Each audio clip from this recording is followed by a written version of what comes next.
අපේ ජනතාව යම් ප්‍රමාණයකට කලබල වෙන එක ඇත්ත. ඒ කිසිසේත්ම අපි කිසිදු පුරවැසියෙකුට ඒකට චෝදනා එල්ල කරලා වැඩක් නැහැ. මොකද අපේ ජනතාවට ඊටමත් අමිහිරි අතීතයක් තියෙනවා, ඊටම කෙටි කාලන අතීතයක්. ඒ අතීතය තාමත් ඔවුන්ගේ සිත් තුළ හොල්මන් කරනවා. ගෑස් තෙල් හිගවීම නිසා පෝලිම් වල සති ගණන් ගතවීම සහ පෝලිම් වල මිය යාම. ඒතර මෙවැනි කුඩා ප්‍රවෘත්තියක් එම ජනතාව යම් තැතිගැන්මකට භාජනය කරන ස්වභාවිකයි. ඒ වගේම ඖෂධ හිගවීම අපි දැක්කා නේද? ගමනාගමනයේ අඩාල වීම මේ ආදි ශේෂ්ත්‍ර ගණනාවක අමිහිරි අත්දැකීම්.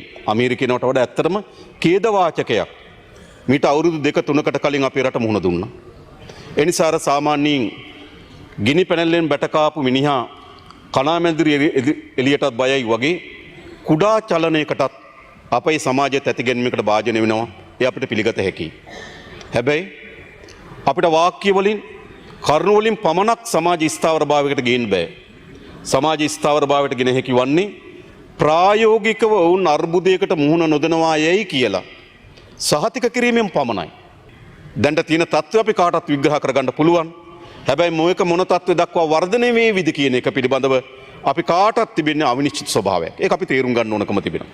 ඒ නිසා රජයක් හැටියට අපි කරමින් තිබෙන්නේ නිරන්තරයෙන් ඇතිවෙමින් තිබෙන වර්ධනයන් පිළිබඳව සැලකිල්ලට භාජනය කරමින් තිබෙනවා.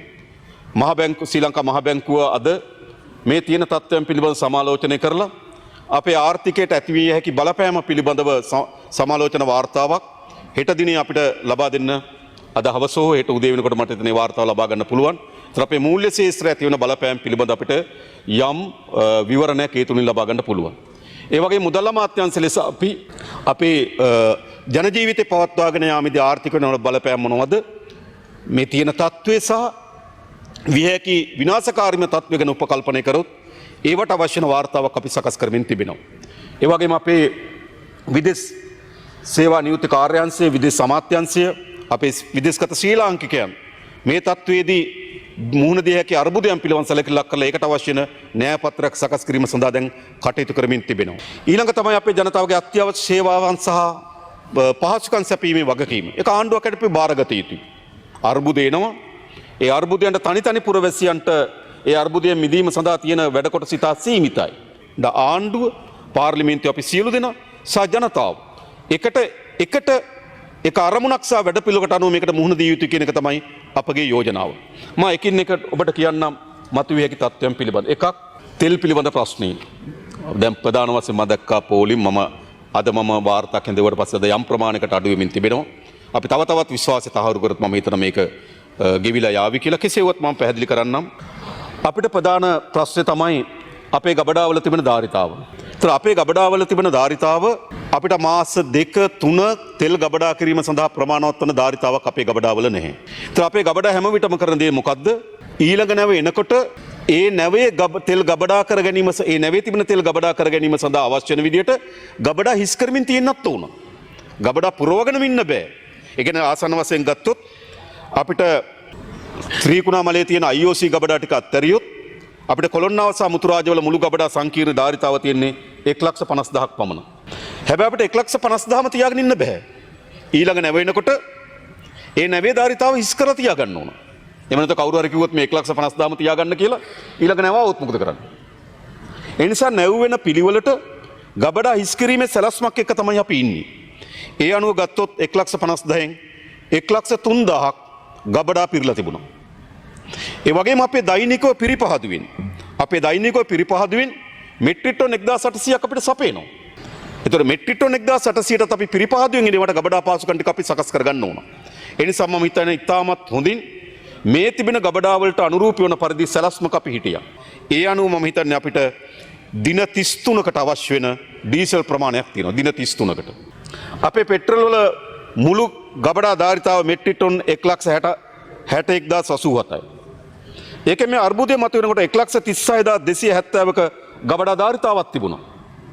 හැබැයි කවුරු හරි කිව්වොත් මේක මුළුමනින්ම තියාගන්න බෑ. අපි ඔපරේෂන් කරන්නේත් මේ ගබඩා වලින්ම තමයි. අපිට තිබුණා නම් වෙනම සංචිත බෆර් ස්ටොක් ආරක්ෂක ගබඩා කිරීම සඳහා අපිට තොගයක් තිබුණා නම් ඒක ආරක්ෂක තොගය අපිට ඔපරේෂන් කිරීම සඳහා වෙනම ගබඩා සංකීර්ණයක් අපිට පවත්වාගෙන යන්න පුළුවන්. අපිට කවදාවත් ආරක්ෂිත තොගයක් නැහැ. ඒ නිසා හැම වෙලාවම අපි දෛනිකව ක්‍රියාකාරීත්වය දෙන ගබඩත් අපේ අවශ්‍යන සංචිතත් එකම ගබඩාවල තියෙනවා. අපි දන්න ලෝකේ වෙනත් රටවල් වල හදිසි අවස්ථාවකදී සංචිත වෙනම ගබඩාවල තියෙනවා. දෛනිකව මෙහෙයුමට අවශ්‍ය වෙන සංචිත වෙනම තියෙනවා. නමුත් අපේ තියෙන මොකද්ද? සංචිතත් දෛනිකව මෙහෙවන ගබඩත් එකම තැනක තියෙන්නේ. ඒ නිසා අපේ පිරිපහදුවෙන් එන ප්‍රමාණය, වෙළඳපොළට නිකුත් කරන ප්‍රමාණය, නැවුවෙන දින අපිට තියෙන ගබඩා. මේවා ඉතා හොඳින් කළමනාකරණය කරගන්න ඕනකම තිබෙනවා. ඉතින් ඒක අපි කරමින් තියෙනවා. ඒතර පෙට්‍රල් ගත්තොත් දින 27කට අවශ්‍ය වෙන ප්‍රමාණයක් තිබෙනවා. ඒ වගේම 7 හෝ 8 කියන දිනවල තවත් පෙට්‍රල් නැවක් ඒමට නියමිතව තිබෙනවා මෙට්‍රික් ටන් 35000ක. ඒතර ඒ ඔක්කොම ගත්තාම මම හිතන්නේ අපිට දින 40කට ආසන්න ප්‍රමාණයක පෙට්‍රල් ගබඩා සංචිතක අපි ගාව තිබෙනවා. මේ දවස ගත වෙනකොට මොකද වෙන්නේ? නැවත ගබඩා හිස් වෙනවා. ඒ ගබඩා පිරවීම සඳහා අවශ්‍ය වෙන නැව් ගෙනා ගැනීම කාලසටහනකුත් තියෙනවා. නැව් ටික පෙළගස්සලා තිබෙන විශේෂයෙන් ගත්තොත් RM පාක් කියන සමාගම 14 වෙනිදා නැවක් එනවා. සිනෝපැක් එක 17 වෙනිදා නැවක් එනවා. IOC එක 21 වෙනිදා නැවක් එනවා. 28 වෙනිදා තෙල් සංස්ථාවේ නැවක් එනවා.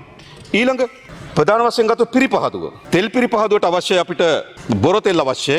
ඒතරේ බොර තෙල් ප්‍රමාණය දැන් තියෙන බොර තෙල් ප්‍රමාණය දින 26කට ඇති. නමුත් අපි තවත් නැවක් ගේනවා. ඒ නැව තව දින 18කට ඇති. ඒ නැව ආපුවම බොර තෙල් එතකොට දින 44කට කිසිදු නැවක් ආවෙත් නැතත් බොර තෙල් පිරිපහදුව අපේ දුවන්න පුළුවන්. මේ තිබෙන තත්ත්වය අනුව කිසිදු අර්බුදයක් මතුවෙන්නේ නැහැ.